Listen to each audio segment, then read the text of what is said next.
Opposition with KTJ B on a motion that is how to introduce the lifetime ban of violence and violent crimes in Canada. Previously by Prime Minister, this is not the case of Cyclops.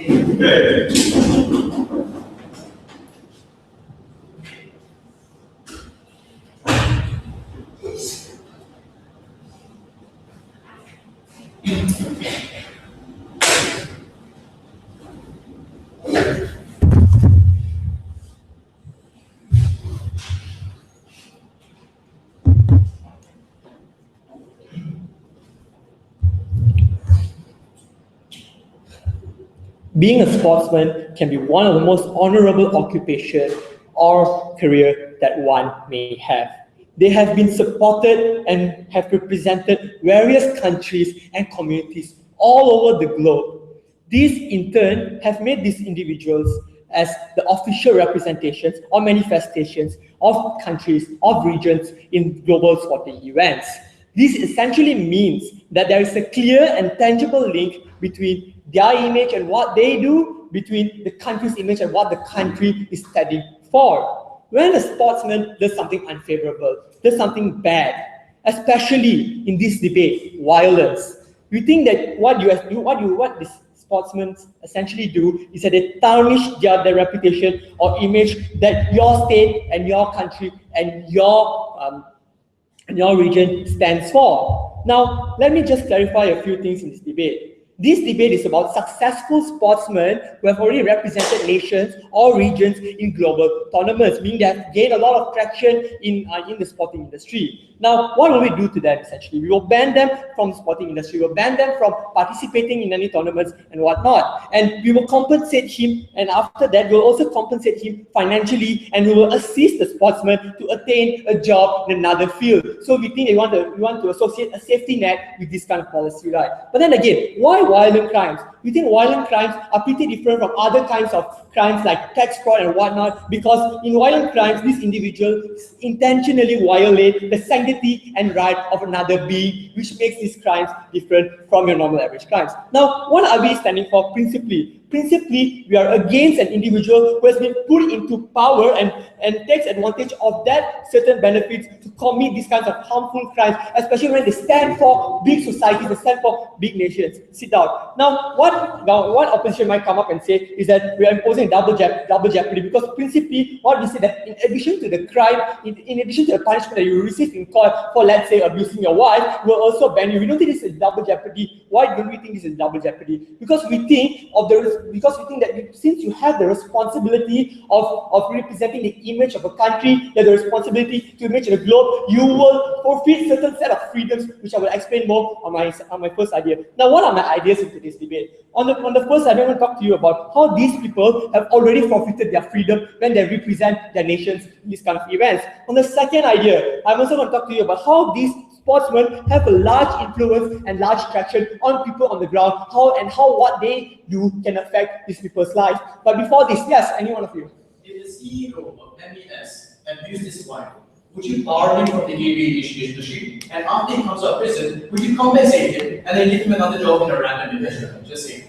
Okay, now let me just clear the line. Let me just delineate the difference between the CEO of MAS or a person who visibly is at tournaments and represents his country, right? Now, rather the CEO of MAS may play a huge part in the nation's economy, right? But the thing is, his image, his individual image, isn't someone who's normally as widely as exposed as the one who is a sportsman, who participates in tournament visibly, who has fans all around the world, who know him, know his face, knows his personality, and will take note of what kind of actions he does. That's how they differ, right? So yes, onto my first idea, how these people have already forfeited their freedom. Now we understand that when you submit yourself to be a representative of a nation or of a global, of a region, you tend to forfeit certain freedoms, right? Just like the freedom of an elected government official has sacrificed when he comes to the office. We think that's very similar. That's why we are going to draw a parallel into this debate. That now that you are closely associated to the state, we think that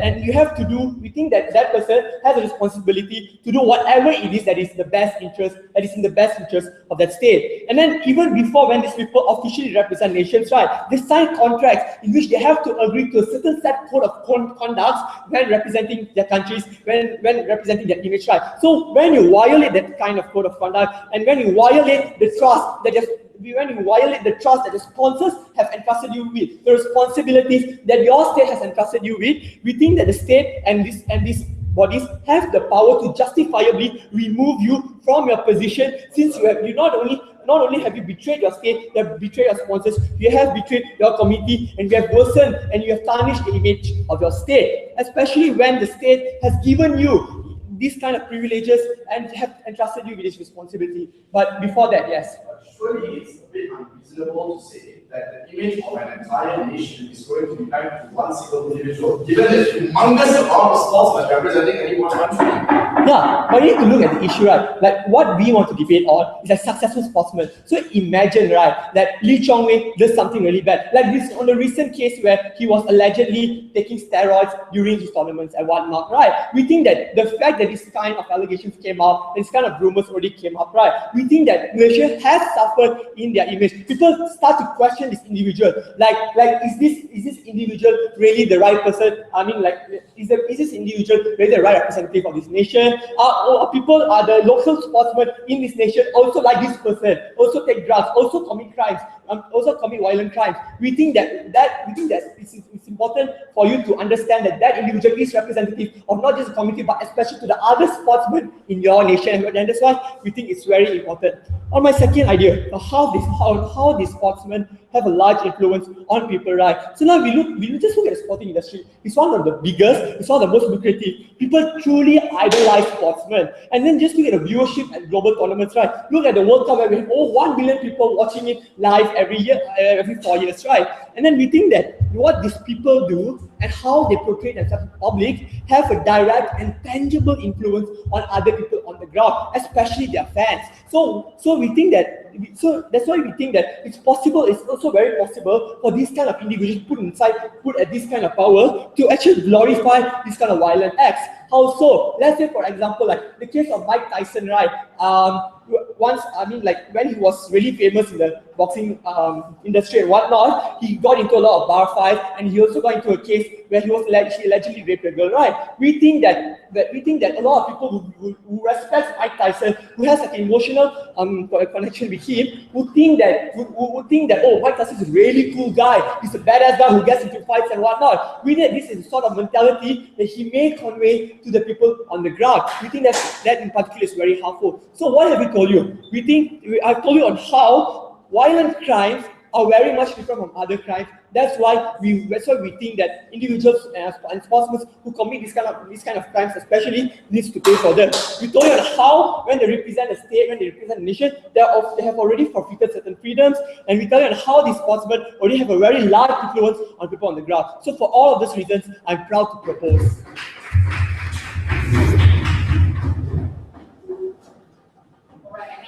Now let's invite the leader of opposition to start the case of side opposition.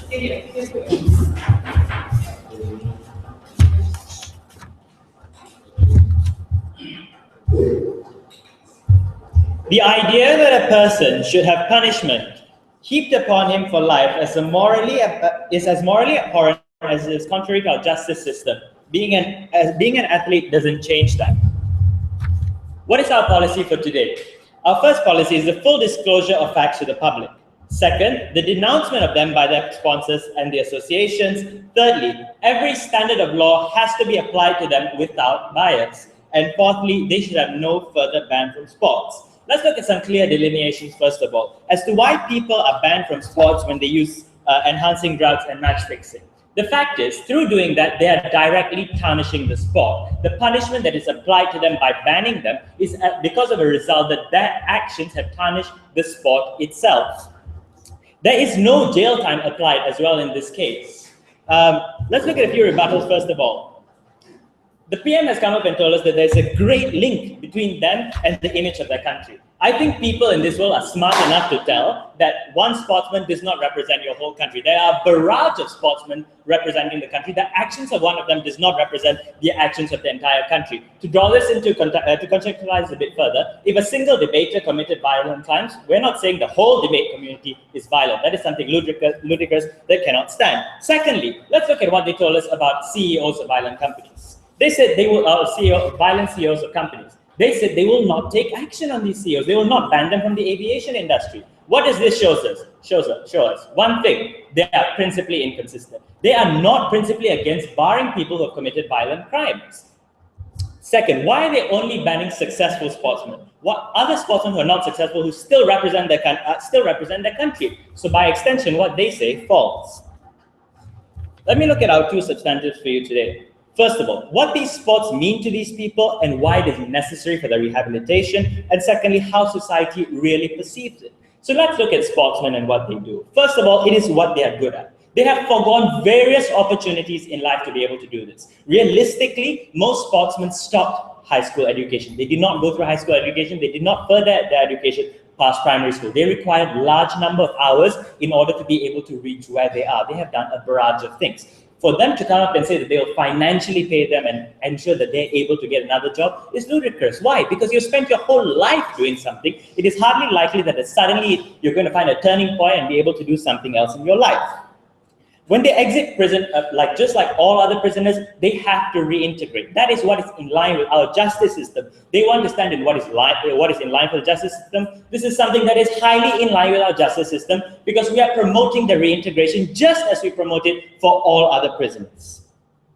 Once you serve your jail term, there should be no punishment that further extends after this. Just because you're a criminal once doesn't mean that you're a criminal forever. That is something that we cannot keep punishing them. Yes, they did something wrong. Yes, we have punished them. They have served their jail time. They have been shown that what they did is wrong. You cannot keep punishing them by banning them.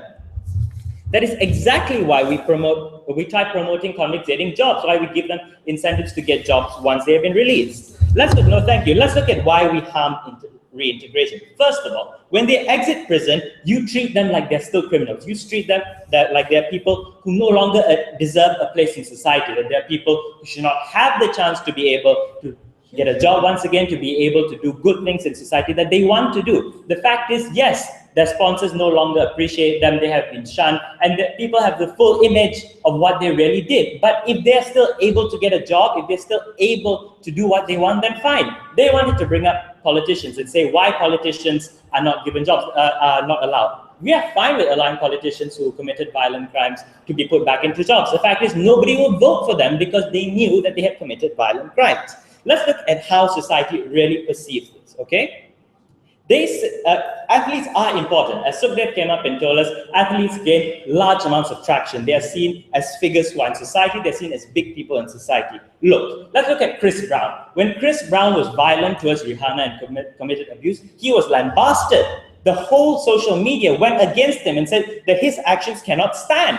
Let us look at people like Oscar Pistorius. He will forever be remembered as the man who murdered his girlfriend. Society will never forget. Society may forgive, but they will not forget what they have done. It is wrong to say that society will suddenly come and glorify their actions because society is mature enough to realize that their actions were wrong. The fact is, you will never think of them as the glorious athlete they once were. On the Wikipedia page, straight there in the center, it is going to say that this person was convicted of a violent crime.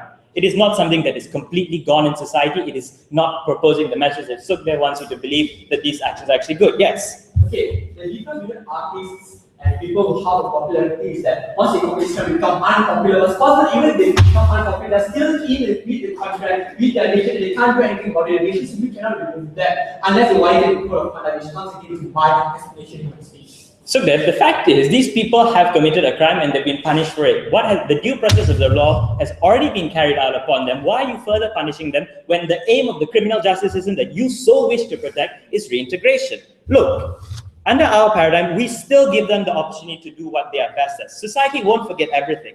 There has to be a realistic point in the middle ground where society can condemn his actions, but also allow him to continue in what he does best, whether it is as a coach, whether it is as a team manager, as a commentator. The fact is, when these sportsmen retire, they often become coaches, they often become commentators. Why is this? Because they are unable to do anything else in life. They have sacrificed so much of their time, all their prior education, in order to be able to do this. So let us look at the conclusion of what the messages to society are. The messages are twofold. First of all, it shows us the equality of the law. The law treats you equally. You may be the biggest sportsman in this whole wide world. We will still punish you. We will still put you in jail no matter what. But second, it also shows people that we are giving you a chance after prison, that every person deserves that chance after prison, that every person should be able to get back into society. You give the incentive to other convicts once they get out of prison to feel like, yes, we too can one day be reaccepted into society.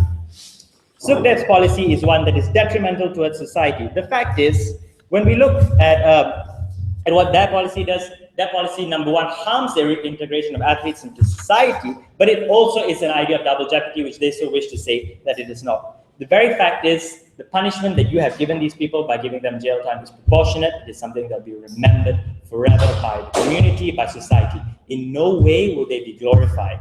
They will be remembered for their actions, but they still deserve that second chance. Thank you. All right, I'd like to give a conversation on this speech. And now this invite the Deputy Prime Minister to present the speech. Thank you.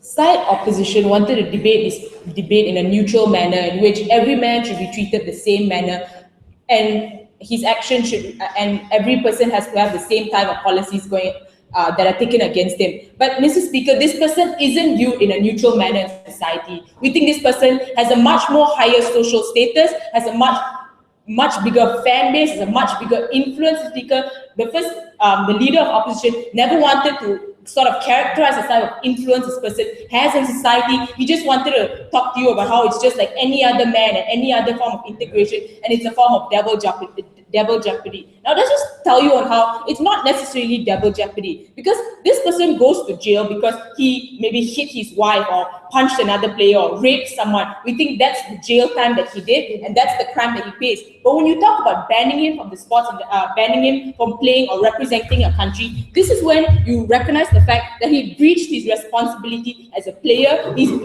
breached his responsibility towards the nation who trusted him and gave him the responsibility towards not only playing for them but representing their image as a team. No, thank you, sit down. That's what Sukhdev came up here and told you on how this isn't just a normal person that we're dealing with. We're dealing with someone who was given a position of power, and we told you even in their contracts will specifically mention that, look, you're not just going to be you're not just going to play for the team, but you're going to have to represent the team. We think this is done all the time within companies like Disney, when in your contract it specifically says you can't go around promoting alcoholism because it isn't in line with their views. That's why people like Miley Cyrus, only after she left Hannah Montana was she allowed to become the person she wants to be. And people, I mean, it's just an example on showing you on how certain companies have policies that are in line with not what they believe in. It might not necessarily be fair, and this person might not be able to live out the life he or she wants to. But we think if this person accepts their responsibility from get-go, they were fine with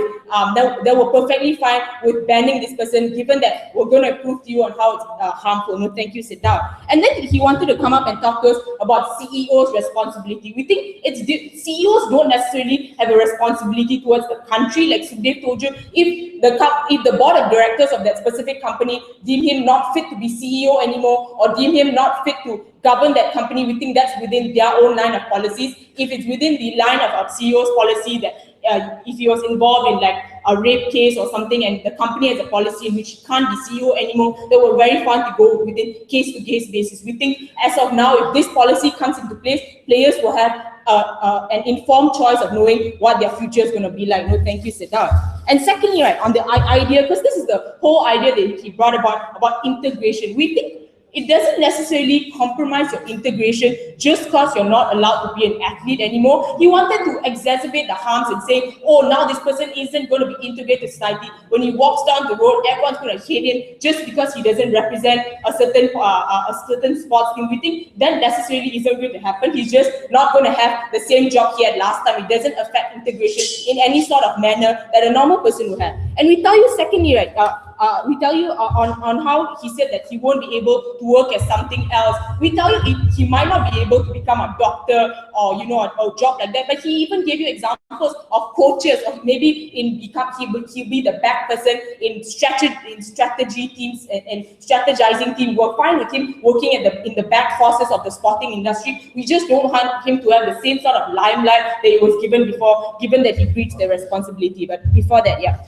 The problem is that we highlight rightly that the amount of the same neutral person, yes, and the amount of backlash they receive is also disproportionate. They receive hate, vilification in the public eye, and everything else is also disproportionate as well. Why is that insufficient? We'll talk to you about how when you let this person go back in the limelight, go back and have his fans like him again, we tell you that his ideas and his actions are sort of normalized, which I'm going to talk to you on my point, because he came out and talked about Chris Brown and how people hated him for a certain period of time. But we tell you as of now, Chris Brown isn't viewed as a women hitter. He was allowed to produce new albums, and now people love him. His fans even have Twitter wars defending him, Mr. Speaker. We tell you, when you're allowed into a limelight, the fan base still is allowed to exist and is allowed to base their love on something that does exist as of now, and tell you that's harmful. Because we think athletes are idolized in a very personal manner. It's not just about talent, but it's about people who want to become like the athletes, like young boys who watch football and say, I want to be like David Beckham. I don't know that many football players' names,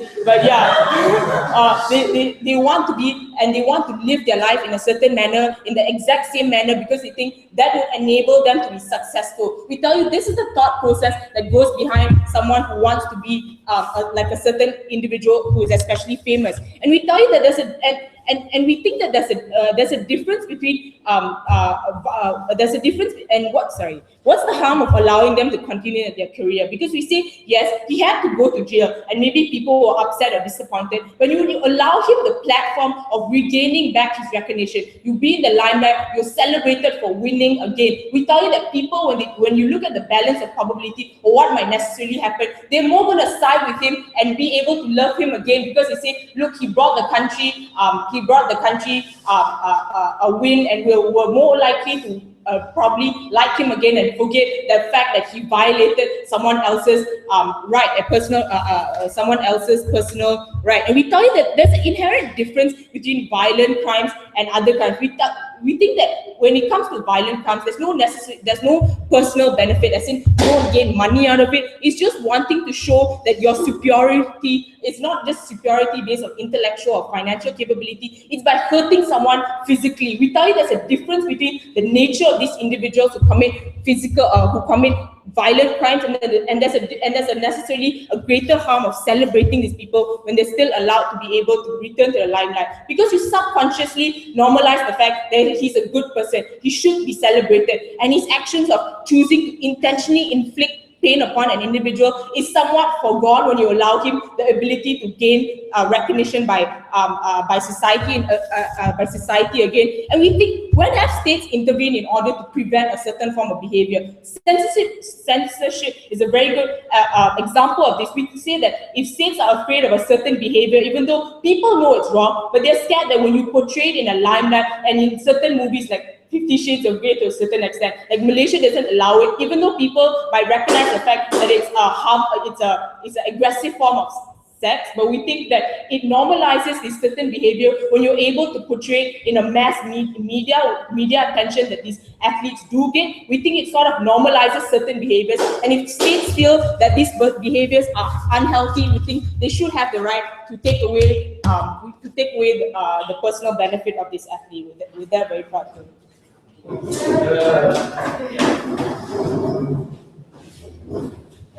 thank you, Prime Minister. And now please invite the deputy leader of Malaysian Science Speech here.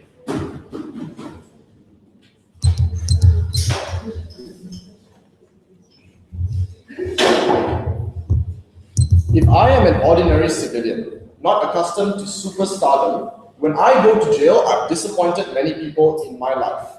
When I come out of jail, I have the ability to reintegrate, to gain forgiveness and acceptance from the people that I have disappointed. This means that I get back a job, I make myself useful to society, build bonds with the people I've disappointed, show my family that I have changed and gain love from them again. The reason this is valuable is that going through life hated and vilified makes a person insane. It is a terrible thing to go through life with everyone in society against you. Now let's extend this to people who are superstars. When they are gone through these actions, they are vilified not just by their family, but by their entire fan base. The world is against them, the media is against them, the courts are rightfully against them, their sponsors are against them, and that's something they have to deal with. Given that acceptance is important and the culture of forgiveness towards criminals is important, they need to be given a chance not just to gain forgiveness from the people immediately around them, but from the people whom they disappointed as well. Which is why it is supremely important that they get the chance to reintegrate into society and to gain forgiveness, not just from the people like their family or friends, but also from the people like their fans, because going through life hated and vilified is no way to treat a criminal. I'm going to do 3 things in my speech. Firstly, I'm going to no thank you, criticize their model and tell you why they don't really stand for anything. Secondly, I'm going to unpack their arguments and show you why they don't apply in the real world. Finally, I'm going to talk to you about the culture of forgiveness that we need to create and why it's our side that does that. Let's first take a look at their model. They say successful sportsmen only. Well, this is kind of principally out of line with what the rest of what they say, because if they stand for representing a country, then they shouldn't just be for successful sportsmen. They should be for anyone who represents any country in any sort of way. Second, they say that they're going to financially incentivize them to get another job. There's a few problems with this. One, the state doesn't extend this privilege to everyone else in society, so that's unfair to other criminals, which means you're treating them in a different way. But second, and I couldn't believe this happened, they actually wanted to make a delineation between successful artists who are much more superstars than sportsmen and sportsmen. In fact, in a POI, he said there's a difference between Chris Brown and a successful sportsman. So in other words, if a person like Chris Brown commits a violent crime, they're okay with that. If a person like the CEO of Mars commits a violent crime, they're okay with that, despite the fact that representing the Malaysian Airlines kind of makes you a representative of Malaysia, they're still okay with that. The only thing they're not okay with is sportsmen. So they need to defend that and answer why they're not okay with all those other things, but only are targeting sportsmen. Finally, I'm going to ask the question here. What did they actually stand for in terms of their backing for the case? The first thing they said was that because of the code of conduct, you violated your country's reputation. Well, this isn't true at all. If you consider it and examine it reasonably, just because Lee Chong-wei has allegedly taken drugs due to a fault of his doctor, let me clarify and defend him, it doesn't mean that Malaysia's name is dragged through the dirt.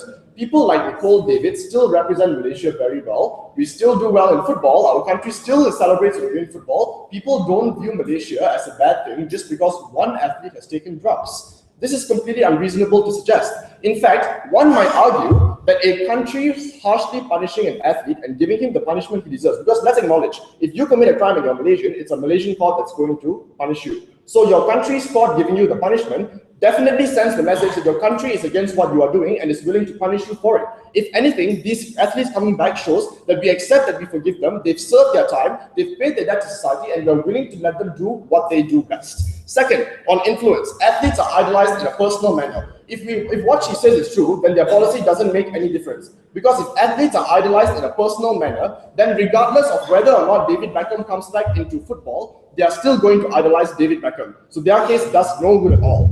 Finally, the normalization of influence. One, they said 50 Shades of Grey. Yeah, like people in our country haven't downloaded 50 Shades of Grey and watched it. Number two, I just cannot reasonably buy the idea that athletes committing violence normalizes the idea of violence. There's a few reasons why this is counterintuitive. One, when they commit the violent act, their sponsorship is often retracted because of the codes of conduct they talk about. They are publicly denounced by everyone who is in line with them. Their teams often sack them. In other words, the barriers to re-entry are already high because of all these things. In fact, if one thing stands for our side, it's that the denouncing of the actions that they've committed after they commit the crime is incredibly high, much higher than for a normal person. So if normalization of bad things is what they're worried about, it really doesn't happen. But when all of that is over, when they've served their time, if they are willing to come back, face the hate and the pressure, because mind you, they're going to be facing a lot of hatred when they return, and they still want to go through with it because they truly love the sport and want this to be the meaningful existence of their life, we think that's great. And that's what I'm going to be talking about in my substantive now when I talk about the culture of forgiveness. It is not just living a life that the state arbitrarily chooses for you when it financially incentivizes you to take up another job. It is living the life that makes you happy, that you find meaning in, and in which you feel you are best able to contribute back to society. That's why when you go to prison and rehabilitation, they work on finding skills that you are good at, things that you can do best to suit yourself to society. Because self-esteem and confidence are built up when you feel useful and a productive member of society. Sportsmen have sacrificed a huge amount of things to become sports people. They feel useful as sports people because they feel they're doing something great for the country, great for society. In other words, they derive meaning in their existence from doing what they do. This is important because reintegration into that circle is the only thing that brings closure for them after coming out of jail and serving their time and paying their debt to society. This enables them to do a couple of things. One, it enables them to come to terms with their own mistakes. Given that these mistakes are in their past, they want and they crave acceptance from their fan base. And this is great. I am perfectly okay, ma'am, you're out of order. I am perfectly okay with their fan base forgiving their actions. The reason why this is so is that I don't want a country where a person's mistakes dictate his actions for all of eternity. I want a society where we may remember the wrongs that a person has done, but forgive him and move on past that. That is what I would like. And this is great for the athlete for the second reason, that when he is able to gain acceptance and forgiveness from the people who he has disappointed, that sends a very clear message to society on two levels. One, it tells them that no matter what kind of crime you commit, if you've paid your debt to society, gone through the state's rehabilitation process, then we agree that we can accept you back and accept you as a functioning member of our society. And secondly, it gives people the chance to see that no matter what kind of mistake they commit, you can be useful, and just because you are a former criminal doesn't mean that you are a criminal for all of eternity and can no longer be useful to society. This is supremely important in terms of removing stigmatization upon prisoners and upon acknowledging that the mistakes of someone's past don't carry forward into the future and that people can remold their characters. So because it is tremendously important in rehabilitation, because their side is just blatantly unfair, and because we create the culture of forgiveness that should be practiced in society, we are very proud to oppose.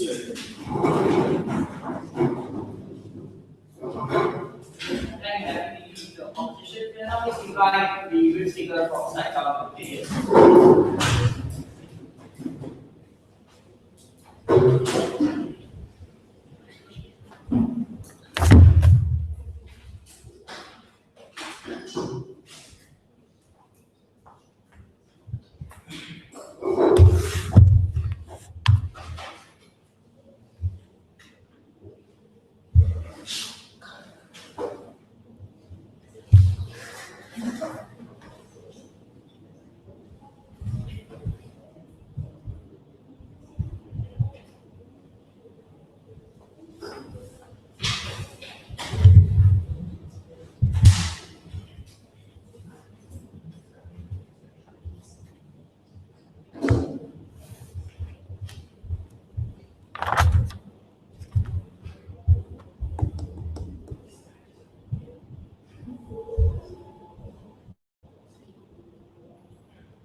Side opposition has pointed out to us that athletes who have committed violent crimes do regret their actions and find it so hard to reintegrate back to society after they have been put in jail. And by giving them a life ban from sports, we are further making it harder for them to reintegrate back into society, and that our paradigm does not help anyone at all. And we are saying that it's false because, first of all, if these sportsmen do prioritize their self-actualization and what it is that they value their work so much in their sports, then why did he commit the violent crimes in the first place, knowing that his career is at risk, this will cause them being denounced by their sponsors, by their society, and by their fan base? Why is it that they still chose to do that violent crime and get them out of the sports world? And second of all, I would like to point out the link between sports and athletes, because I think that's the main clash in the debate on sports and violent crime. Because first of all, why is it that this ban is only expanded towards athletes? Why is it that, as what opposition has said, this is such an unfair law to be placed onto athletes? And why is it that it's only athletes, and why not the CEO or the celebrities and whatever not? And we are saying because we have to understand the origin of sports in the first place. No, thank you, sit down. That sports is a platform for healthy competition, where this is the place for them to channel physical contact, and in certain cases, sports do have an element of violence in them, but it is consented without harm. But for example, you can see the rugby team or the football team or even the ice hockey team where you can see players banging into each other and shielding each other. But when they have shown violent tendencies by creating or doing these violent crimes, they have shown that there is a huge possibility of a third-party harm on the field, because this is the reason why the state chose to interfere, and this is why the state chose to revoke the second chance for them to reintegrate back into the world of sports, because there is a possibility that someone on the field, someone innocent, would be harmed from their violent tendencies, that they, deep down, subconsciously, they have normalized the idea of violence, that it's fine to raise their hand and assault someone. The simple reason why we don't punish them further is that the person they were when they committed the crime is not the same person as the person they are now, having been through jail and been through rehab. We shouldn't apply the same standards, therefore. But there is no guarantee on this, because the athlete, as it has been said, that they represent a large fan base, a large country, and also because that's why they represent what the country holds, what value does the country hold at best, and combine that with the fact that there is a possibility of a third-party harm, the state simply cannot take the risk of putting them back into the world of sports. Yes. The fact is, if there was a third-party harm, they wouldn't be out of prison in the first place, right? It's equivalent to them being in prison their whole life. There's such a danger of that to the public. Why aren't they in prison for their whole life? Because as I've explained, the only possible way for them to have a platform to freely, or the platform for them to show their violent tendencies the most is in sports. Why is it that we don't extend to celebrities? And if celebrities have created such violent crimes, and why shouldn't they be in prison for life? Why isn't it extended to them? Because in sports itself, the chances or the avenue for them to hurt someone else is much greater. No, rejected, sorry. It's much greater, and therefore that's why in our mechanism, in our paradigm, we have chose to give them a different job. We have chosen that you can pick any job you want, anything else that you like, as long as you don't go into the world of sports. We think that is a better way for them to reintegrate back into the society, to regain the society's forgiveness, and for them to be able to function as a member of the society. No, rejected, sit down. And second of all, we like to point out that in the world of sports, as I've mentioned just now, there is a large these successful athletes, as we mentioned, apparently, they have a large fan base, and there's most probably two alternatives as to how it would turn out after they have been convicted of violent crimes. One would be as what they have mentioned, Chris Brown, where at the first revelation of how he has abused Rihanna, they have shunned him and rejected him for his violence, and we think that sort of element of society that they do not choose to forgive him, that they may forgive but they don't forget, is paramount for these athletes or for these important icon figures to reintegrate back into society. Without this fear, these athletes do not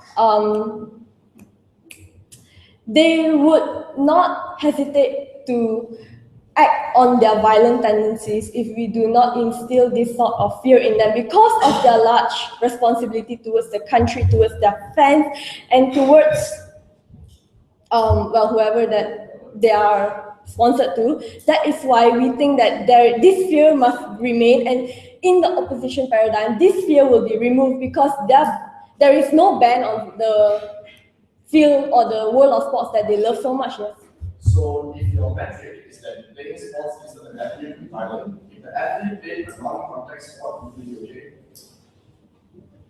Well, since most of the sports are basically contact sports, so in the wide range or in the bigger picture, we would choose to ban all athletes from the world of sports itself. But we also would like to expand on the other alternatives of what happens if this fan base actually choose to justify that. We have seen so many celebrities, so many iconic figures that have been justified, such as Lee Chong Wei. Even though he has been convicted of using steroids, we Malaysians were still so supportive of him towards the very end.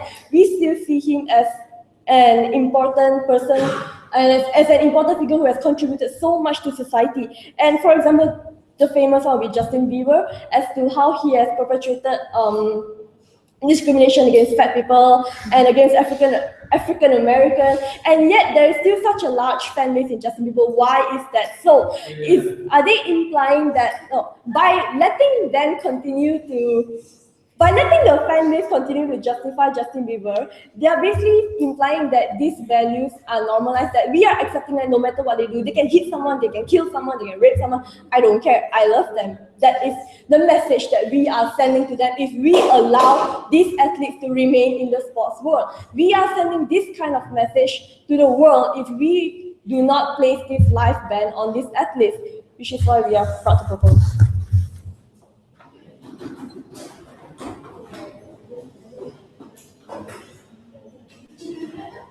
Alright, I think we can now try our session with Yeah.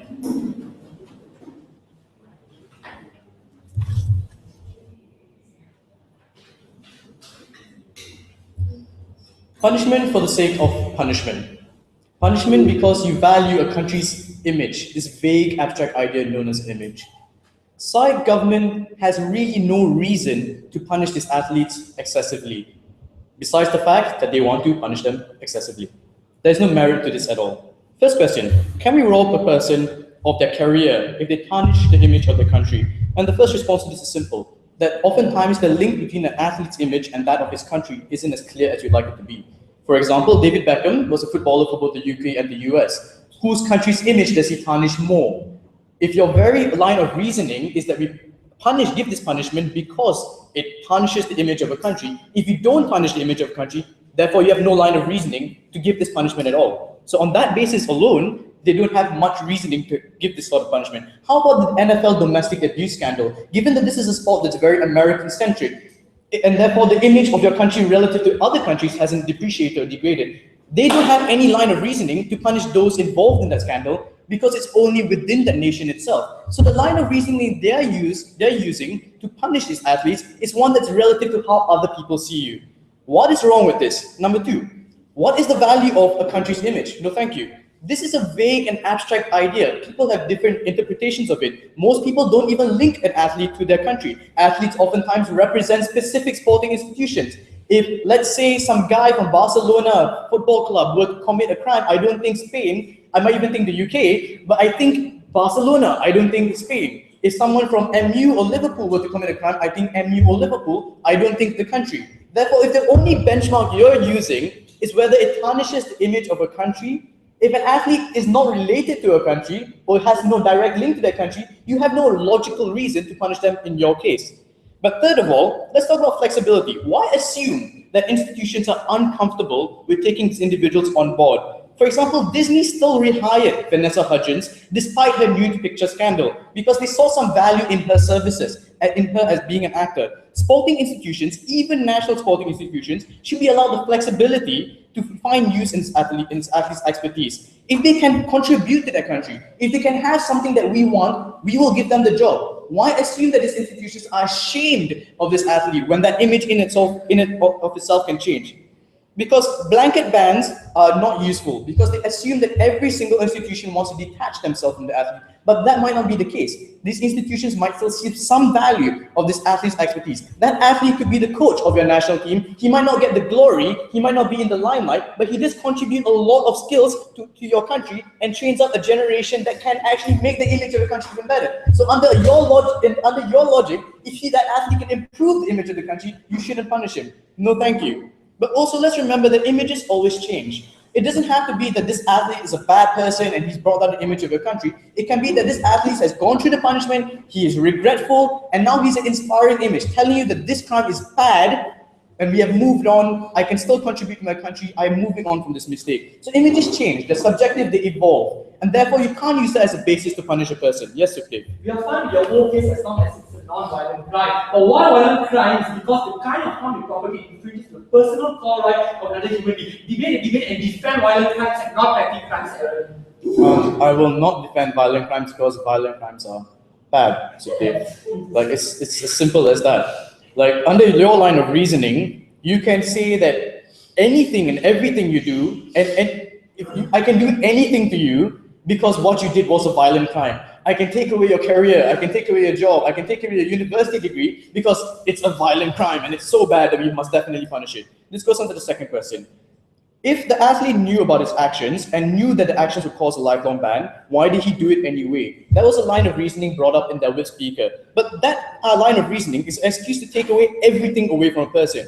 You can always say, I will take away everything from you, and you saw it coming, therefore you deserved it. This means I can take away your degree, I can take away any job you have. And the problem with that is that there's no sense of proportionality in the judgment. Because it's saying, as long as you did this crime and as long as you saw it coming, you deserve whatever is coming your way. But most of things, when it comes to violent tendencies, domestic abuse and murder are a very different form of violence that cannot be associated with violence in sports. They're clearly very different kinds of violent tendencies. So it's not to say that just because I punch just because I abuse my spouse on the playing field, I'm suddenly going to abuse every other player out there. It doesn't work that way.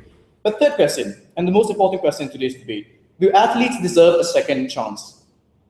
The problem here, number one, is that they're okay with anything but sports. If this athlete were to become a famous speaker post-jail sentence, think Jordan Belfort, who became a motivational speaker after his sentence, they're fine with that. They're okay with getting the image as a great person, as long as it's not related to sports. But this is contradictory to the idea that you shouldn't allow the athlete to have a good image in society, a good standing in society.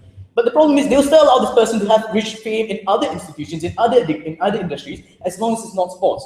But principally, at the same time, they don't want the athlete to have that kind of fame anyway. So there's a bit of tension there. But second of all, let's realize that society never forgets the crime and never takes the crime lightly. Even in the case of Chris Brown, people who defend Chris Brown don't say that domestic abuse is fine, therefore let Chris Brown grow. They say, yes, he has committed a crime, domestic abuse is bad, but perhaps we should let him move on. He is a bad person at that point of time, but a person's life should not be defined by a single action throughout the entire history. So even the people who defend these sportsmen, the people who defend these musicians, their line of reasoning isn't that the crime isn't bad. It's naive to assume that society is so stupid to say that just because an athlete does the crime suddenly becomes fine.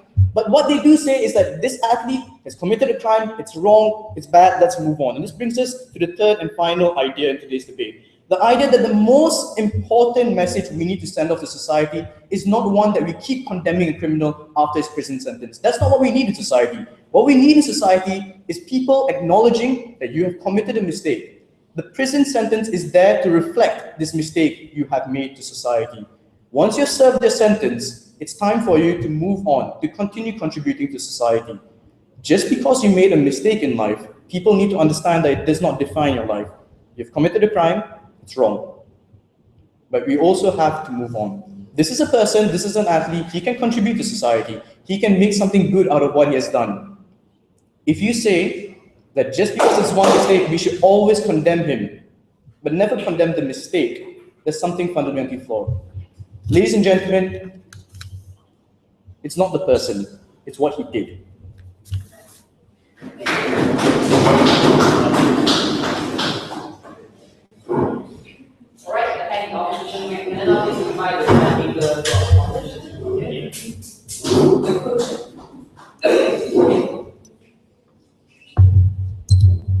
In a society that I would like to live in, one of the freedoms that I would like to receive is the reassurance that should I ever commit a crime, I will be given the opportunity to make amends proportional to my mistake, to pay my debt, and then to continue functioning as a member of society.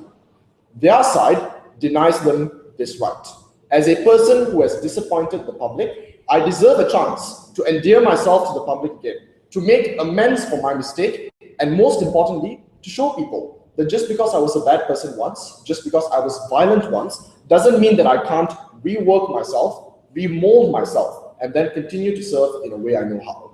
I'm going to walk through their world and show you why it's a terrible, terrible world to live in. Let's first look at their delineations they wanted to draw all over the place, because I really, really don't understand this. They first started off by delineating artists and public figures from sportsmen, something that was principally inconsistent, given that if their benchmark is fame, then they should have stood for all of those things as well. But then finally, and this is a weird part, in my third speaker's speech, they PO'd and said, no, it's about violent crimes only, defend violent crimes. But here's the thing, if you're concerned with image of a country, and you're concerned with influence, and you're concerned with being a bad person, then the same principles still apply whatever crime you commit. So the delineation isn't exactly the same. Yes, violent crimes have a greater sway on the spectrum of bad things to do, but that doesn't mean that the principle doesn't apply. The reason why this is so is that if you commit a violent crime, you're going to go to prison for a greater amount of time. The public backlash against you is going to be greater. You are going to suffer greater vilification as a result of it, meaning that all the other things that keep you in check are already there and already in place. Their measure is excessive and denies rehabilitation and reintegration to people.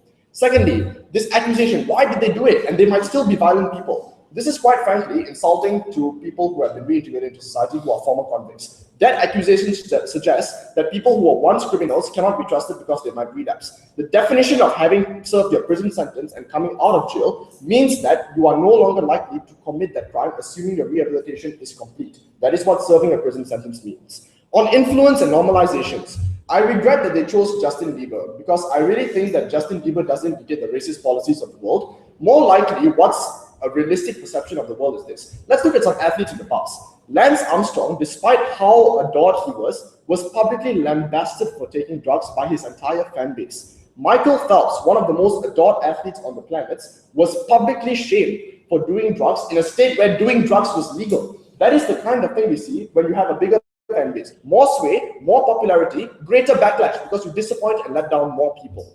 More importantly, this changes the way that athletes are able to reintegrate. I understand that we're talking about a small elite population of superstar athletes, but that doesn't mean that they don't matter. And here's why this hurts it. The reason is that if I'm an athlete and I want to reintegrate back into society, the reintegration isn't the normal kind of reintegration. Because let's face it, given that we're talking about superstar athletes, I'm likely to be recognized when I walk down the street after I'm released from prison. People who see me are likely to think that that's the guy who committed a violent crime. I deserve a chance to rework my image, especially given that if hate continues to be leveled against me, my chances of functioning as a useful member of society are less. It is incredibly hard to go through life hated and vilified. It is not easy to function doing what you do if people around you hate you and refuse to give you second chances. Their side perpetuates this norm. They tell people, if you're a violent person in the past, you can never rework yourself. You deserve to be shunned. You deserve to have people hate you, and you don't deserve a chance to change that perception. We think this is horrible. Everyone makes mistakes. Some people's mistakes are greater than others, and some people's mistakes are punishable by law.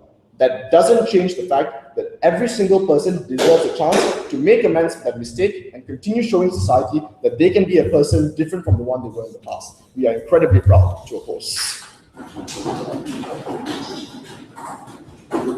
Next request speaker from side competition. We now have a request speaker from government to sum up today's debate. Here.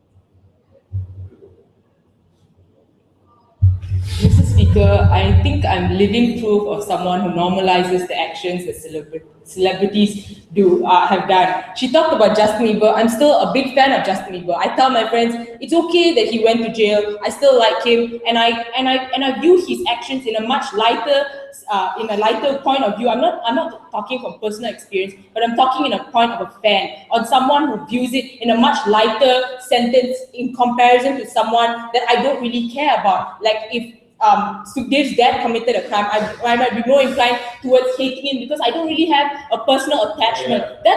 That's the sort of analysis that we brought to you that they never wanted to engage with you. We talked to you about how these fan bases have an attachment and they view them not just as normal people committing crimes, but the person that they adored, probably have posters of them, watch their interviews, and these are the people that we're talking about. Therefore, we do think there is a distinct difference between a normal person being able to go to jail and then come out and be reintegrated to society, and a person person who was given the opportunity to represent a certain form of institution, a certain fan club, and being able to given the responsibility to be in the limelight, have a large fan base, and if he violated that right, we think he should be able to pay for this, and we explain to you why in that case. But second, but more important than that, because they just wanted to talk to you about our taglining a point on how they said it's more than just, and they just wanted to say it's what, so what if his image is tarnished. We think it's more than just tarnishing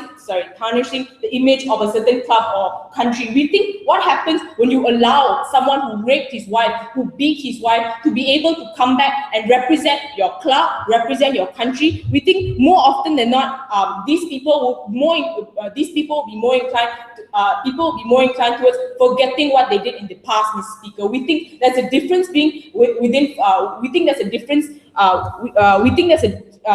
they talked about how sponsors would already not like them and fans wouldn't like them. We think if that's true, then they wouldn't come back into the limelight. They know that they have a leverage within society and they want to play towards that leverage. We think more often than not, sponsors would be more inclined towards marketing this person, being able to regain their fan base. Therefore, we think it's harmful for this person to be allowed to come back into society and regain society's celebration towards him. We think these are the sort of harms that we talked about that they never wanted to engage. But secondly, right, and when he talked about how Aaron's only response towards how companies as of now already have policies like Disney, and he talked about how Vanessa Hudgens' nudes were released and she was still allowed to go back and start High School Musical. We don't necessarily think nudes are equivalent of committing crimes, like committing crimes. We think nudes are just a different person's point of view on life. We don't necessarily think that equates it. But we think even in Disney, when it comes to alcohol, those are the things that they stand strongly against. When they are against like you perpetrating drugs, we don't think we see any Disney stars. We think even if one person did it, they would remove this person. We do think that one person can show what a company's or a state's view is of a situation. We think that one person will be able to show a stance of what a certain institution represents, even if it's talking about states. But on this last idea, or are we extending his prison sentence? We don't necessarily think so. We allow him his personal freedom that he gets when he comes out of jail, of him to interact with people around him, of him to look for other jobs. We don't necessarily think it's extending his prison time and his harm isn't exactly as harmful as they wanted to paint it. And we think if they're talking about self-actualization, as in he can't self-actualize in the way he wanted to, we say if he valued his self-actualization, he wouldn't have committed the crime in the first place. He was given a chance to self-actualize in the way he wanted to, but he knew the consequences of action, but he still did it. If he valued his self-actualization to the fullest extent as to what Tevesh wanted to talk to us about, he wouldn't have done it in the first place. We think if he ruined his chance the first time, he shouldn't be given a second time towards coming back into a limelight. With that, very proud. Alright, I'm hoping for the debate of media and hope and now my focus. Yeah,